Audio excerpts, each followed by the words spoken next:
దావోస్లో కాదండి, జ్యూరిక్లో. Okay sir. అమ్మ రోజా గారికి జ్యూరిక్కి దావోస్కి తేడా ఏంటో తెలియదు. నన్ను ఏం చేయమంటారు స్వామి? పాపం ఆమెకు తెలియదు, దాంతో అవగాహన లేనట్టుంది. కొంచెం వాస్తవం. నేను జ్యూరిక్లో మేము దిగిన రోజు తెలుగు వాళ్ళందరూ బాబు గారిని కలవాలంటే మండే ఆఫ్టర్నూన్ 700 మందితో, ఎందుకంటే అక్కడ అందరూ బాగా కష్టపడతారు, ఉద్యోగాలకు వెళ్ళే వ్యక్తులు.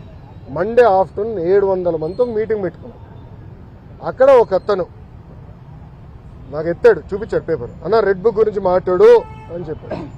అతనికి సమాధానం చెప్తూ నేను మాట్లాడా, డావోస్ నేను మాట్లాడా. రెండోది మళ్ళీ చెప్తున్నా, రెడ్ బుక్ గురించి ఎందుకు వాళ్ళు భయపడుతున్నారు? రెడ్ బుక్లో విశాఖపట్నంలో చెప్పా, విజయనగరంలో ముగింపు సభలో కూడా చెప్పా. రెడ్ బుక్లో నేనేం చెప్పా? ఏ అధికారులు నాయకులు చట్టాన్ని ఉల్లంఘించి ప్రజల్ని, తెలుగుదేశం పార్టీ కార్యకర్తలను ఇబ్బంది పెట్టారో వాళ్ళని నేను వదిలిపెట్టను అన్నా. ఎందుకు భయపడుతున్నారు స్వామి? చట్టాలు ఉల్లంఘించే వాళ్ళు అన్నాను కదా, ఎందుకు భయపడుతున్నారు?